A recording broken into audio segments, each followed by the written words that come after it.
চট্টগ্রামের সীতাকুণ্ড উপজেলার দুর্গম পাহাড়ি অঞ্চল জঙ্গল সলিমপুর বহু বছর ধরে এটি ছিল এক অঘোষিত নো গো জোন। স্থানীয়দের ভাষায় এখানে যেন রাষ্ট্রের ভেতরই গড়ে উঠেছিল আরেকটি ছোট স্বাধীন রাজ্য। আইন শৃঙ্খলা রক্ষাকারী বাহিনীর অনুমতি ছাড়া নয়, বরং সন্ত্রাসী গোষ্ঠীর অনুমতি ছাড়া কেউ সেখানে প্রবেশ করতে পারতেন না। পাহাড় কেটে গড়ে ওঠা হাজারো অবৈধ বসতি, সশস্ত্র পাহারা, নিজস্ব পরিচয়পত্র, লোহার গেট আর সর্বত্র নজরদারির জন্য সিসিটিভি, সব মিলিয়ে এলাকাটি কার্যত একটি নিয়ন্ত্রিত অপরাধী সাম্রাজ্যে পরিণত হয়েছিল। এই পরিস্থিতির অবসান ঘটাতে সোমবার ৯ মার্চ সকাল থেকে জঙ্গল সলিমপুরে বড় ধরনের অভিযান শুরু করেছে আইন শৃঙ্খলা রক্ষাকারী বাহিনী। স্বরাষ্ট্র মন্ত্রণালয়ের নির্দেশে পরিচালিত এই অভিযানে পুলিশ, র্যাব, সেনাবাহিনী, বিজিপি, এপিবিএন, আনসার ও জেলা প্রশাসনের ম্যাজিস্ট্রেট সহ বিভিন্ন সংস্থার সদস্যরা অংশ নিচ্ছেন। দিনভর অভিযানে এখন পর্যন্ত অন্তত ১২ জন সন্দেহভাজনকে আটক করা হয়েছে এবং বিপুল পরিমাণ অস্ত্র ও সরঞ্জাম জব্দ করা হয়েছে।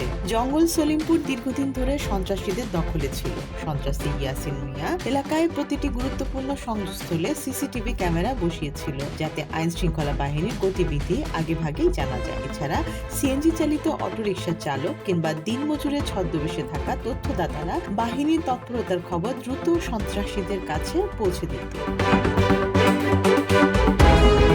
এই এলাকায় প্রবেশের জন্য বসানো হয়েছিল বিশাল লোহার গেট। সরকারি অনুমোদন ছাড়াই গড়ে ওঠা এসব গেটে পাহারা দিত সশস্ত্র লোকজন, যারা কোনো সরকারি বাহিনীর সদস্য নয়। পাহাড়ের বাসিন্দাদের দেয়া হয়েছিল নিজস্ব পরিচয়পত্র, ফলে কার্যত একটি আলাদা প্রশাসনিক ব্যবস্থার মতো কাঠামো তৈরি হয়েছিল সেখানে। প্রায় ৩,১০০ একর এলাকা জুড়ে বিস্তৃত জঙ্গল সলিমপুরে অভিযান শুরুর আগে আইন শৃঙ্খলা বাহিনী কৌশলগত প্রস্তুতি নেয়। অভিযানের আগে এলাকার বিদ্যুৎ ও ইন্টারনেট সংযোগ বিচ্ছিন্ন করে দেওয়া হয় এবং বায়েজিদ ফৌজদারহাট লিংক রোড বন্ধ করে দেওয়া হয়। এরপর বিপুল সংখ্যক বাহিনী নিয়ে পাহাড়ি এলাকায় প্রবেশ করে যৌথ দল। শুধু সলিমপুর এলাকাতেই ৩,০০০-এর বেশি পুলিশ সদস্য মোতায়েন করা হয়েছে। সেনাবাহিনীর প্রায় ৫০০ সদস্য সহ বিভিন্ন সংস্থার প্রতিনিধিরা অভিযানে অংশ নিয়েছেন। পুরো চট্টগ্রাম জেলায় প্রায় ৪,০০০ আইন শৃঙ্খলা বাহিনীর সদস্য মোতায়েন রাখা হয়েছে।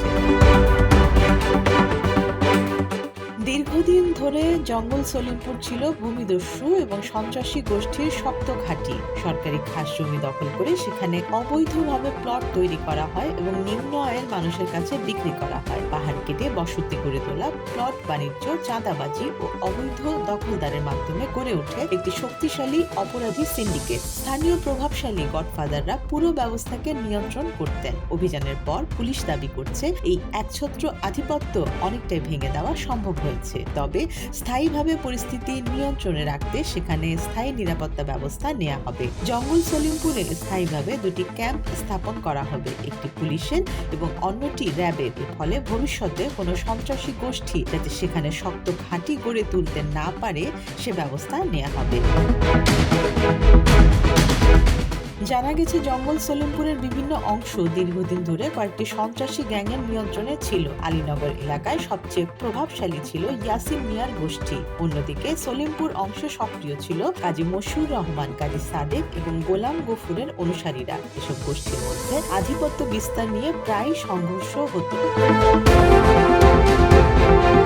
এই অপরাধী সাম্রাজ্যের শুরু ৯০-এর দশকে। সীতাকুণ্ড থানার ওসি মহিনুর ইসলাম জানান, আলী আক্কাস নামের এক ব্যক্তি প্রথম জঙ্গল সলিমপুরে পাহাড় কেটে বসতি গড়ে তোলেন।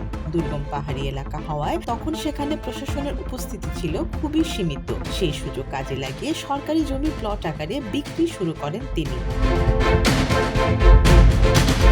নিজের নিয়ন্ত্রণ ধরে রাখতে আলী আক্কাস একটি সশস্ত্র বাহিনী গড়ে তোলেন। পরে পাহাড় কেটে আরো নতুন বসতি গড়ে ওঠে এবং নন জুডিশিয়াল স্ট্যাম্পে অবৈধভাবে জমি কেনাবেচা চলতে থাকে। প্লট ক্রেতাদের সংগঠিত রাখতে গড়ে তোলা হয় ছিন্নমূল সমবায় সমিতি। এই সমিতির মাধ্যমে নিয়মিত চাঁদা তোলা এবং পুরো এলাকার নিয়ন্ত্রণ বজায় রাখা হতো। পরবর্তীতে র্যাবের সঙ্গে বন্দুকযুদ্ধে আলী আক্কাস নিহত হলে তার সহযোগীদের মধ্যে প্রভাব বিস্তার নিয়ে দ্বন্দ্ব শুরু হয়। তারই ধারাবাহিকতায় মশিউর রহমান, ইয়াসিন মিয়া, গফুর মেম্বার ও কাজী সাদেক আলাদা আলাদা গ্যাং তৈরি করে জঙ্গল সলিমপুরের বিভিন্ন অংশের নিয়ন্ত্রণ নেয়।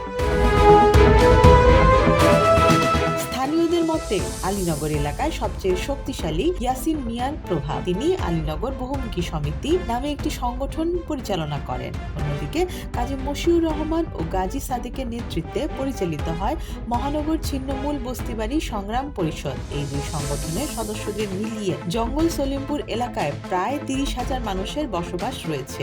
স্থানীয়দের অভিযোগ, পাহাড় দখল ও প্লট বাণিজ্যের পেছনে দীর্ঘদিন ধরে রাজনৈতিক প্রভাব কাজ করছে। বিভিন্ন সময় এসব সন্ত্রাসী গোষ্ঠীর সঙ্গে রাজনৈতিক দলের স্থানীয় নেতাদের সখ্য দেখা গেছে। আওয়ামী লীগ সরকারের সময় ইয়াসিন মিয়া স্থানীয় এক সংসদ সদস্যের ঘনিষ্ঠ ছিলেন বলে অভিযোগ রয়েছে। এতে আলীনগর এলাকায় তার প্রভাব অনেক বেড়ে যায়। তবে 2024 সালে 5 আগস্টের রাজনৈতিক পরিবর্তনের পর তিনি রাজনৈতিক অবস্থান বদলেছেন বলেও অভিযোগ রয়েছে। সম্প্রতি এই এলাকায় আধিপত্য বিস্তার নিয়ে চট্টগ্রাম উত্তর জেলা যুবদলের বহিষ্কৃত যুগ্ম সাধারণ সম্পাদক রোকন উদ্দিনের নামও আলোচনায় এসেছে। স্থানীয়দের দাবি, কাজী মশিউর, গাজী সাদেক ও গোলাম গফুরের সঙ্গে মিলে তিনি আলীনগর এলাকায় প্রভাব বিস্তারের চেষ্টা করছেন। যদিও রোকন উদ্দিন আগে এসব অভিযোগ অস্বীকার করেছেন। জঙ্গল সলিমপুরে আধিপত্য বিস্তারকে কেন্দ্র করে প্রায় রক্তক্ষয়ী সংঘর্ষ ঘটে। গত 18 মাসে সেখানে অন্তত 5টি হত্যাকাণ্ডের ঘটনা ঘটেছে বলে জানিয়েছে পুলিশ। এসব ঘটনার বেশিরভাগই পাহাড়ের নিয়ন্ত্রণ ও জমি দখলকে কেন্দ্র করে।